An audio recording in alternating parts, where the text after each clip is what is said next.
সংসার সুখী হয় রমণীর গুণে, আজকালকের মেয়েরা কি সেই কথা মানে? ফ্ল্যাশব্যাক। সো হ্যালো এভরিওয়ান, আসসালামু আলাইকুম। কেমন আছো সবাই? আশা করছি সবাই ভালো আছো। আলহামদুলিল্লাহ, আমি অনেক ভালো আছি।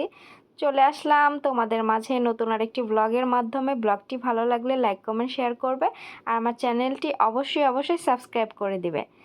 তো আজকে কাজ করতে করতে তোমাদের সাথে কিছু শেয়ার করব, সেটা হচ্ছে আমার এই আরবি কান্ট্রিতে কাজ যতদিন ধরে কাজ করি ততদিন ধরে আমার অভিজ্ঞতা সম্পর্কে কিছুটা শেয়ার করব।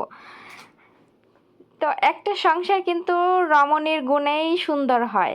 পুরুষদের কাজ কি? পুরুষরা হচ্ছে বাহিরে টাকা ইনকাম করে ঘরে যা যা প্রয়োজন সব কিছু আনবে, আর একটা মেয়ে সেই সংসারটাকে সুন্দর করে সাজিয়ে গুছিয়ে রাখবে। সেটা আমাদের দেশের মানুষজন মানলেও আরবি কান্ট্রির মেয়েরা কিন্তু সেগুলো মানে না। যেমন আমি যেহেতু এইখানে আছি, আমার ম্যাডামকে দিয়ে শুরু করি।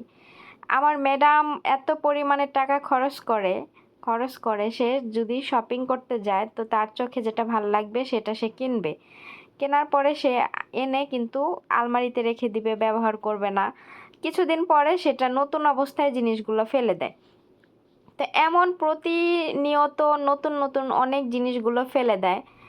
তো আমি মিথ্যে বলবো না, তো আমার ম্যাডাম যেহেতু এমন এমন জিনিস আছে যে সিল মারাই থাকে, সিল এখনো খোলাই হয়নি, সে ব্যবহারই করেনি, সিল কিভাবে খুলবে?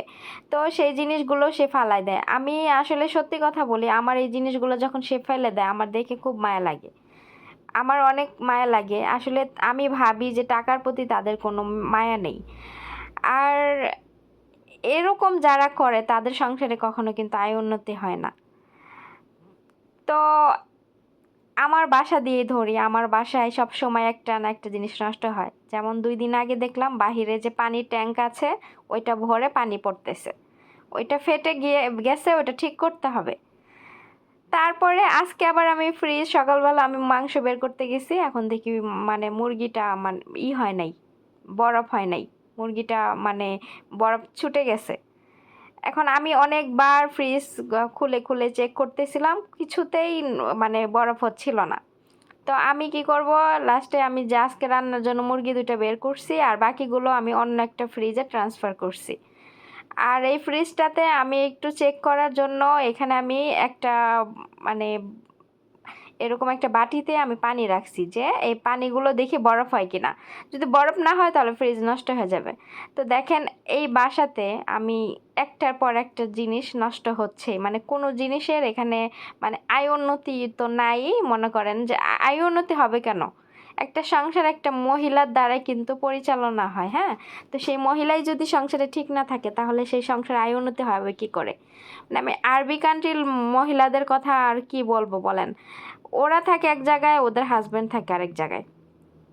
তো ওরা মানে নিজেদের মতো করে খাওয়া দাওয়া করে নিজেদের মতো করে থাকে। নিজের গাড়ি আছে, যেখানে খুশি যে সেখানে বের হয়ে চলে যায়। ওনার হাজবেন্ড কি খাবে, ওনার হাজবেন্ড কোথায় গেল কিংবা কি করতেছে, মানে তাদের এই দিকে কোনো ধ্যান নেই। আর আমাদের বাংলাদেশি মেয়েরা হলে বাসায় একটু আমাদের হাজবেন্ড বাসায় আসতে লেট হলে আমরা কিন্তু বলতাম যে তুমি কোথায় গেছিলা, বাসায় আসতে কেন লেট করছো? এই দেশে এরকম কোনো কিছুই না। আর আমরা যে দিনে কতবার করে তাদের ফোন মানে চেকিং করতাম যে ফোনের মধ্যে কি আছে, এগুলো কিন্তু আমরা দেখতাম, আমরা বাঙালি হলে। আর এইখানে তাদের সকলের ফোন লক করা থাকে, কারো ফোন তারা কেউ ধরে না। তাদের নিজেদের ফোন নিজেরাই ব্যবহার করে, আর কারো ফোন তার হাজব্যান্ডের ফোনও সে ধরে না। আর আমার ম্যাডামের ফোনও তার হাজব্যান্ড ধরে না।